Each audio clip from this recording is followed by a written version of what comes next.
Ką, sveiki visi, vėl gaminsim dešrą. Tarp kitko pamiršau pristatyti, mano vardas Mindaugas. Ir ką, šiandien darysim dešras. Aišku, čia matot mėsytę. Kol parsivežiau, matot kiek kraujo. Aišku, jinai yra parduotuvinė, ne naminė, ne ūkininko. Ir ką galiu pasakyti, net parduotuvė yra primaišyta tiek plikyta. Va, matosi kita. Šitą jau kaip ir panašu, kad yra svilinta. Tai šiaip tai primaišyta labai mėsa, nors pirkau iš tos pačios parduotuvės. Aišku, kol kas iš tikrųjų atvirai pasakysiu, kiek bandžiau daryti dešras visą laiką gaunasi.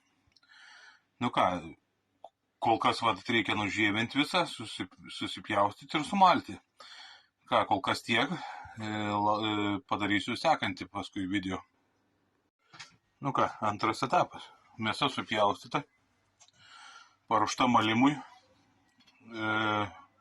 Malu, aišku, su paprasta mėsmale, kadangi, kaip sakyt, pradedantysis, daug vietos namuose nėra, tai negaliu ir plėstis per daug.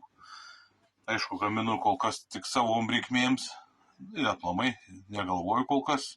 Nebent draugam ar pažįstamai ir tai.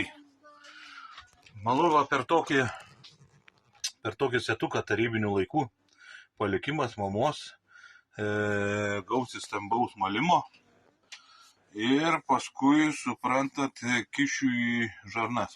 Kaip tik matot ir skūros likusios ir praplautos žarnos paruoštos dešroms. Kišiu į natūralias dešras, tai yra žarnas. Pasiruošiau, kaip tik irgi matot, pipirus, druską, cukrus. Česnaką dėsiu gryną, negranulinį, natūralų, namuose augintą. Kadangi, kiek pastebėjau, pas mane skaniau gaunasi su tuo, granuliniu bandžiau, nelabai tas. Nelabai. Man labiau patinka su natūraliu. Nieko blogo nenutinka su juo, nei sugenda, nei ką. Tai vat. Kol kas tai, pradėsim malimą, laukit sekančios dalies. Vėl susitikom. Faršas pastovėjo 2 valandas, galbūt ir ilgiau. Kvapas eina idealus, česnakėlis viskas jaučiasi. Prieskoniai, ragaut neragausiu. Prieskoniai kaip ir viskas. Naudosiu vėl tą pačią mėsmalę. Jau susimoviau pirmą žarną. Tuoj pradėsiu kimšimą. Paskui paliksiu rinkutes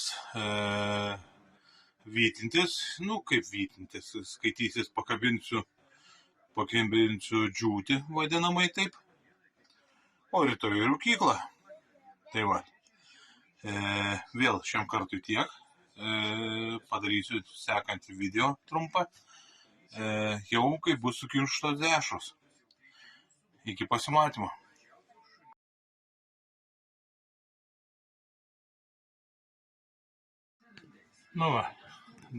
Kimšimas baigtas. Tiek dešrų gavosi iš 10 kg. Iš tikrųjų nėra mažai. Darbas didelis. Kimšom dviese su žmona. Faktas, kad po kimšimo reikia jas subadyti. Ir aš jas palikau dabar vytintis, kaip sakoma, iki rytojaus ryto. Rytoj ryte jos keliaus į rūkyklą.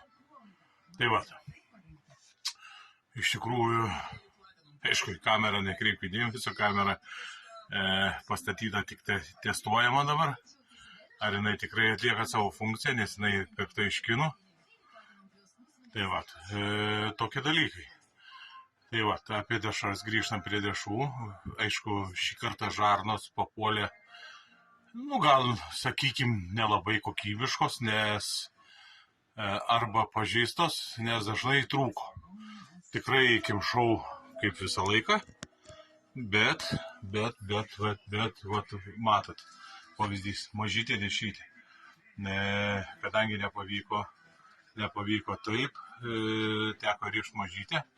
Aišku, kadangi nesu ekspertas, dešros irgi ne vienodo ilgio. Daug maž iš akies viską dariau, bet manyčiau, valgymui tas netrukdo.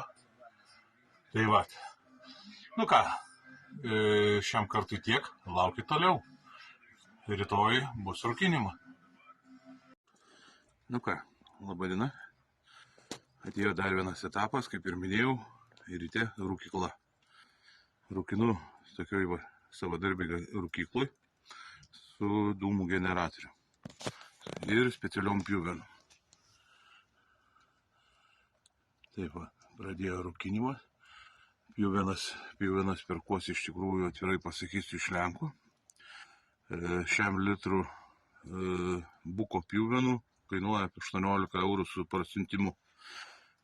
Kaip tuo tarpu Lietuvoje už 3 litrus galima panašiai palikti. Tai vat, taip atrodo mano rūkykla, dešros, šoninė, viskas rūkinsis šaltų rūkimų apie 25 laipsnius. Tai ką, lauksim toliau ir laukit mano video sekančio.